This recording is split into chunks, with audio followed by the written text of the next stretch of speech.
I'm gonna try to figure out how to do this in appropriate, concise. Look at that one. And distinct way.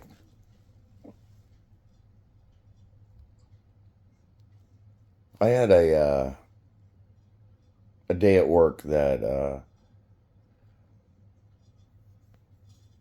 I learned, and it was hard. And then I felt like there was something I needed to do as part of my past. And I went and did that. It was incredibly satisfying. There's an old man that uh, I met them several years ago, and I built an audio system and a control system, and they lived up on the second floor of this townhouse. And I was like, man, you guys are too old to keep running downstairs, and let me design a control screen that you can answer your front door, control your TV and all your audio systems, and just make life easy. And you not only can, if someone rings your doorbell, it'll show up on your screen, and you can also unlock your front door without going downstairs. If someone rings your doorbell, you can sit and be like, oh, well, who are you? Okay, you can come in. And I was really happy that I designed this for them. And every now and then, they keep changing their Wi-Fi, and and he's like, Ted, I need your help. Ted, I need your help. And I started working for a new company, and he called me the other day and was like, oh man. I was like, hold on, I still have a license on the software. I'll do my best to come and help.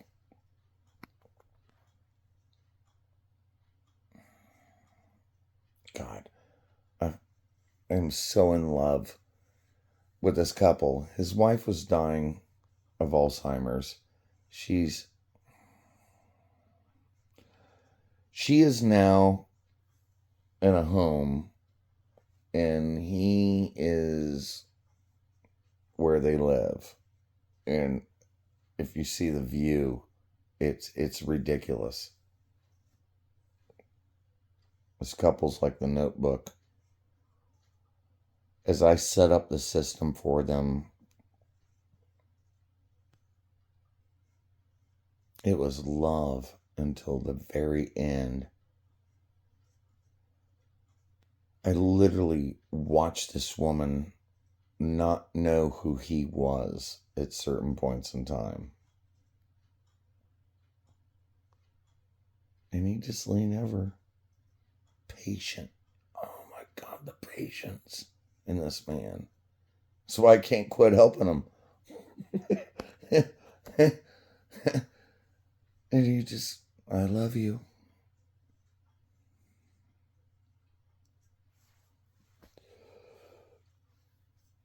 And as I fixed everything tonight,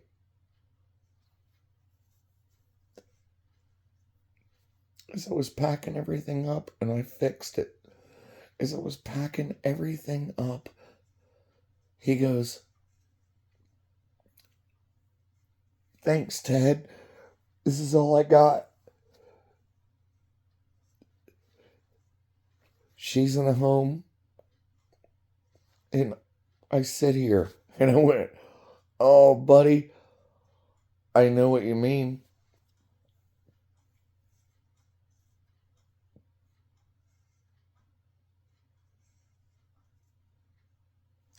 Sometimes all I got is my own TV.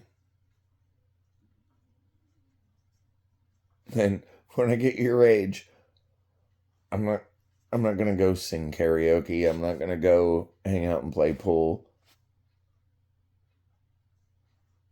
It's going to be me and the TV or family. Actually, his daughter called him, and it was a really cute conversation.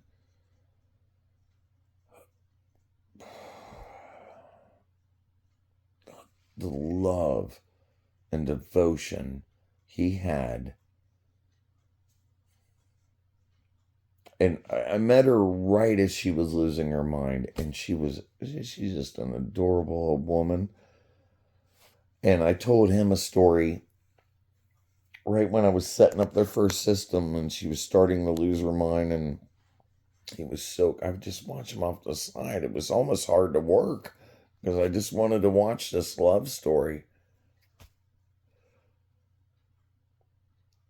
And she turned around to me out of nowhere.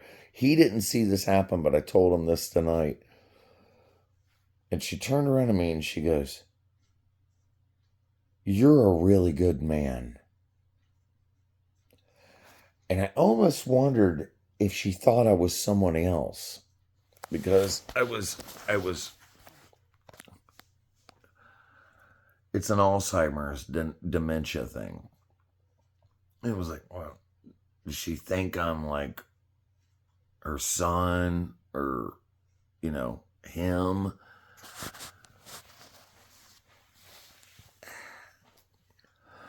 I told him this because I was like, I know who she is, and, because he's had a lot of people coming in and out of that house, and like, I'm just Ted, who gives a crap? And he teared up and he goes, "That's exactly who she is." And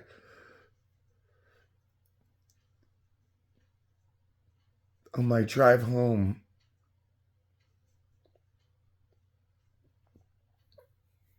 I hurt for him, but I rejoiced for him.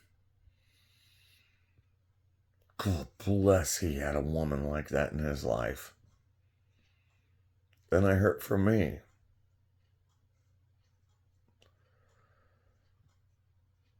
And I figured out ways to rejoice for me, all within the same chasm or cataclysm. That's not true, but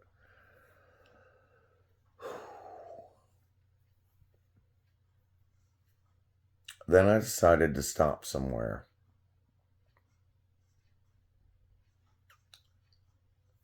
And I'll be damned. Someone walked up and they were like, "Hey, Ted." And then they went and they embarked on a story that apparently God is not going to let me loose of. It involves my ex. It involves whatever she is doing. And I cannot believe the minutia and the path of destruction, not only that she has, but what she's embarking into. And when you do this to me, I tend to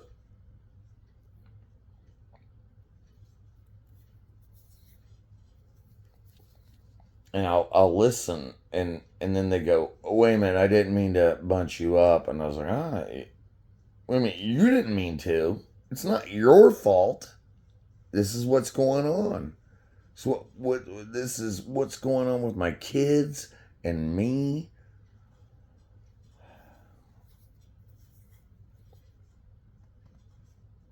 I'm not gonna lie. There is a demon knocking on my front door.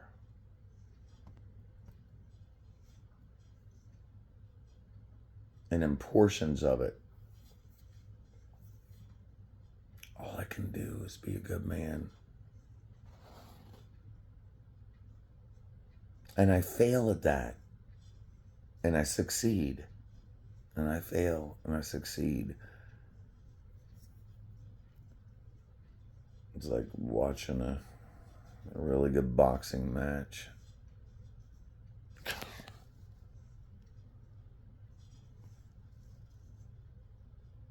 Pow! I mean, you got to stay in the fight. You got to stay in the fight.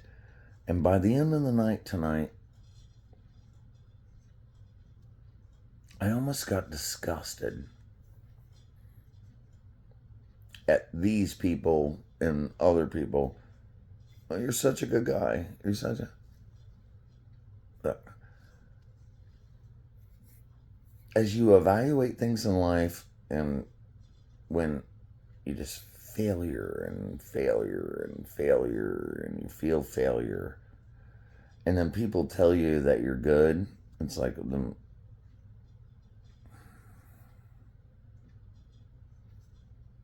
Why am I failing? Why can't I just have peace?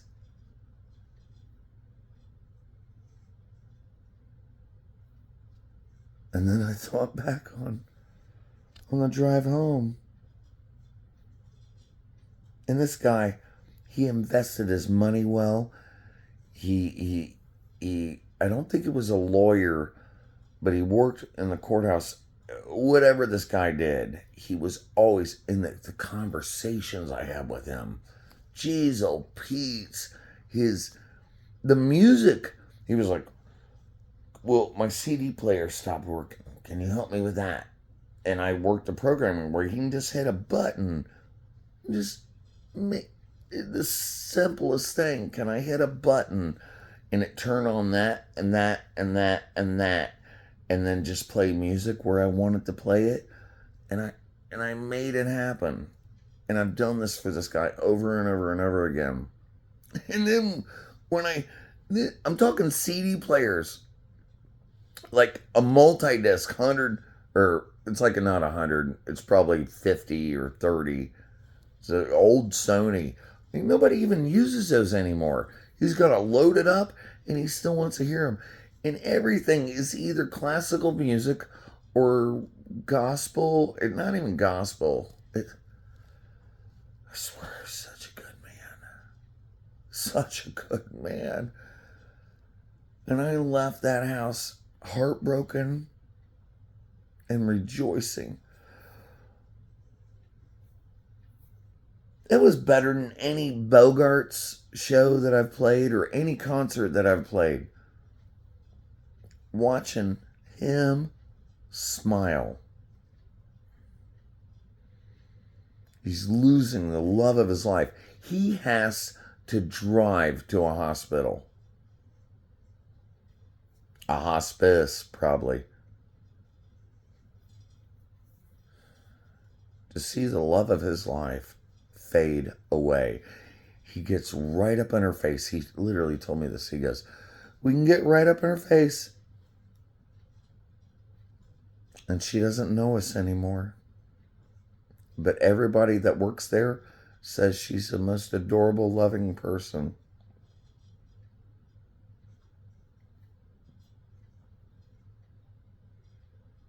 The only people I lost were assholes. And to watch a good man watch an amazing woman fade away breaks my heart. And I am right in the middle of someone that honestly,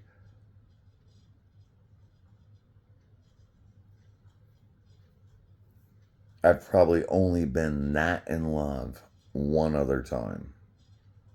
And then I skipped through a bunch of other crap, and I tried to, but it just... First time I fell in love, and if anybody know me, my girlfriend in high school.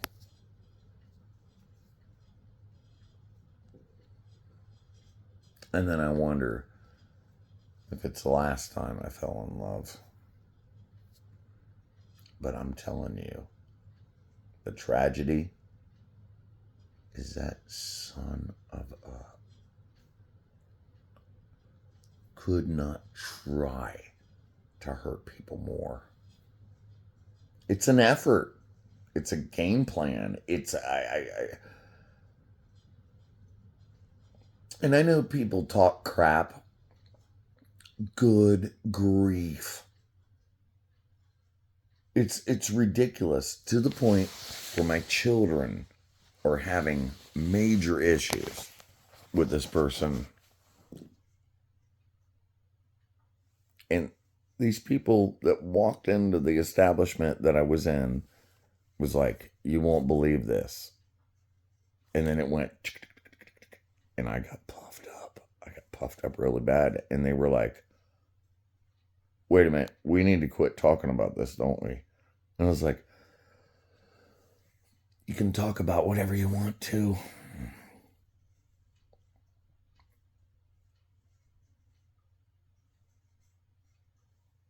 It's not going to change anything. And they were like, holy cow, is it? And then we talked deeper. And then it got to a point and it was like, let's stop. Let's stop. And the guy went, wow. I was happy that I was getting done with this. And now I realize the baton has passed to you. I was like, yeah, it's in my front yard.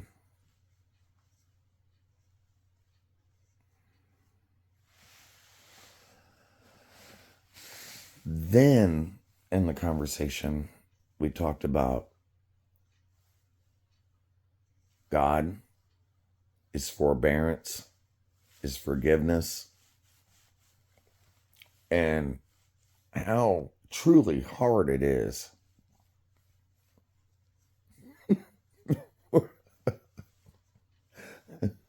Holy cow.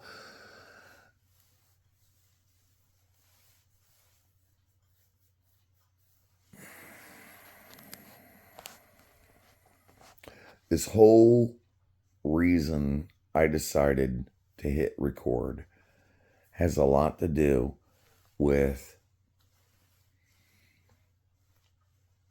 cosmic and genuine and beautiful love. Because two people decided to be beautiful. Then a guy like me bounces, and I just want to make their lives better. I'm getting paid to do so, obviously. It's what I do for a living. But boy, I do my best to earn my money for these beautiful, beautiful souls. Then just trying to decompress out of it. And I go somewhere. Someone goes, hey, want to hear how awful things are?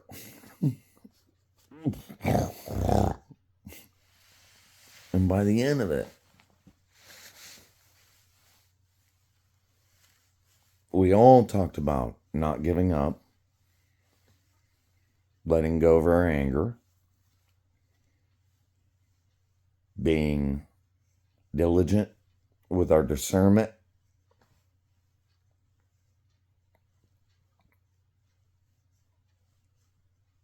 and enough with the people that decide that things need to be bad. Enough.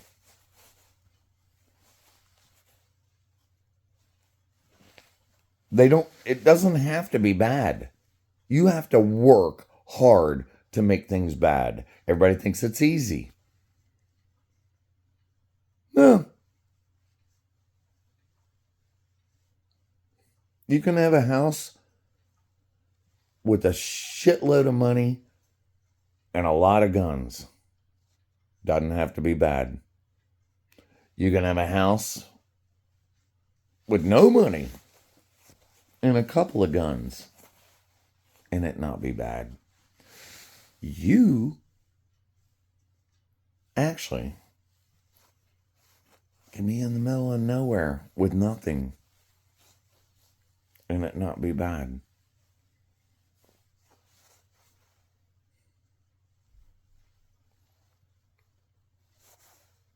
You can be in the middle of greatness and make a decision that it could be bad. It takes work. It takes work no matter what you do. You can be great. You can be awful. You can act like something's going to happen and then revoke it.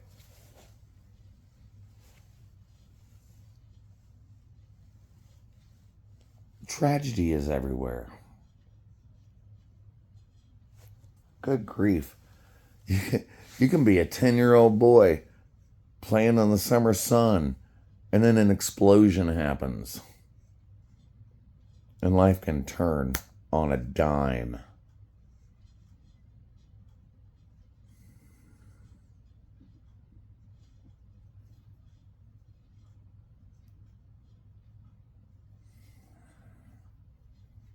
If you know me, this makes sense. If you don't, I'm a babbling fool.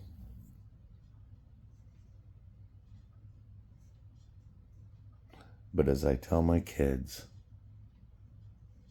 and as I leaned into people tonight, as I said goodbye, be great.